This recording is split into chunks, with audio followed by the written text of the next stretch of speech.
بسم اللہ الرحمن الرحیم۔ السلام علیکم ورحمۃ اللہ وبرکاتہ۔ ناظرین، اللہ تعالیٰ نے عورت کو مٹی سے کیوں نہیں بنایا؟ اللہ تعالیٰ نے عورت کو مٹی کے ساتھ کیوں پیدا نہیں کیا؟ یہ میں آج آپ کو بتاؤں گی۔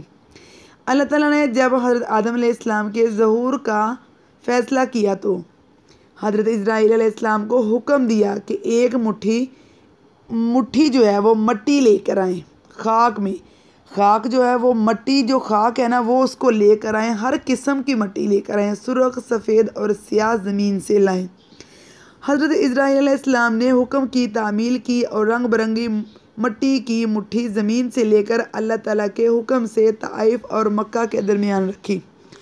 اللہ تعالیٰ نے اس مٹی پر اپنی رحمت کی بارش برسائی اور اپنی قدرت سے حضرت آدم علیہ السلام کا پتلا اس مٹی سے بنا دیا۔ 40 برس تک وہ پتلا جو ہے وہ قلب بے جان وہاں پڑا رہا، اور جب اللہ تعالیٰ نے چاہا کہ اب حضرت آدم علیہ السلام کا ظہور ہو، تب روح کو حکم دیا کہ اس پتلے میں داخل ہو جائے۔ روح نے خاک کثیف میں داخل ہونے سے انکار کیا، مگر اللہ کے حکم سے سر کی طرف سے داخل ہو گئی۔ روح جیسے جیسے اندر پہنچتی گئی، مٹی کا پتلا جو گوشت میں بدلتا گیا، اور جب روح سینہ مبارک تک پہنچی تو حضرت آدم علیہ السلام نے اٹھنے کا ارادہ کیا اور وہی زمین پر گر گئے۔ اس بات کا ذکر اللہ تعالیٰ نے قرآن مجید میں بھی کیا ہے کہ انسان جلد باز پیدا ہوا ہے۔ اسی حالت میں حضرت آدم علیہ السلام نے چھینکا تو اللہ کے حکم سے الحمدللہ کہا، اور اس طرح اللہ تعالیٰ نے حضرت آدم علیہ السلام کی تخلیق کی۔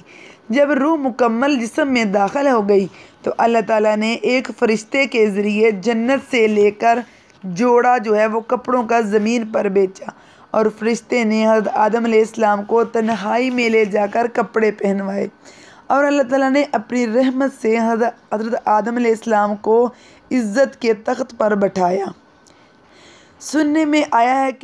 علماء سے سننے میں آیا کہ فرشتے جو ہیں حضرت آدم علیہ السلام کی تخلیق سے پہلے آپس میں کہتے تھے کہ جس کو اللہ تعالیٰ نے خاک سے بنا کر خلافت کی مسند پر بٹھائیں گے وہ اللہ کے نزدیک ہم سے زیادہ عزیز نہ ہوگا، اور ہم جو دن رات اللہ کے ذکر میں مشغول رہتے ہیں اس سے عظیم ہی رہیں گے۔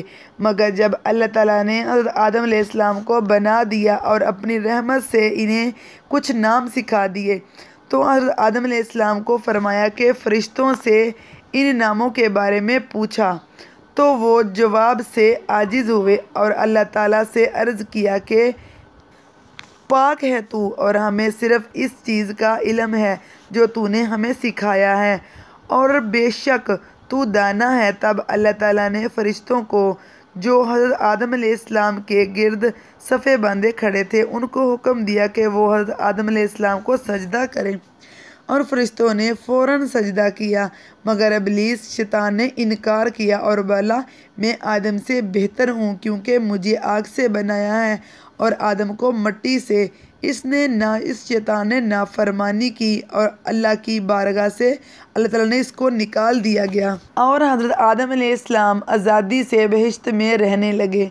جب حضرت آدم علیہ السلام نے تنہائی محسوس کی اور کسی محرم کے بارے میں سوچا تو اللہ تعالیٰ نے اپنی قدرت سے جب حضرت آدم علیہ السلام سو رہے تھے تو ان کے پہلو میں ہوا کو پیدا کیا۔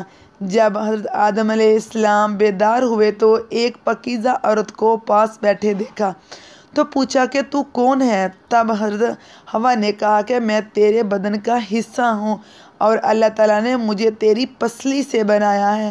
اللہ تعالیٰ نے حضرت ہوا کو اتنا پیارا بنایا تھا کہ اگر تمام عالم کی خوبی کو 100 حصے میں تقسیم کرے تو 90 حصے ہوا کو ملیں گے اور 10 حصے جو باقی ہیں وہ عالم کو ملیں گے۔ اور اس پر حضرت آدم علیہ السلام نے اللہ تعالیٰ کے حضور میں سجدہ کر کے شکر ادا کیا۔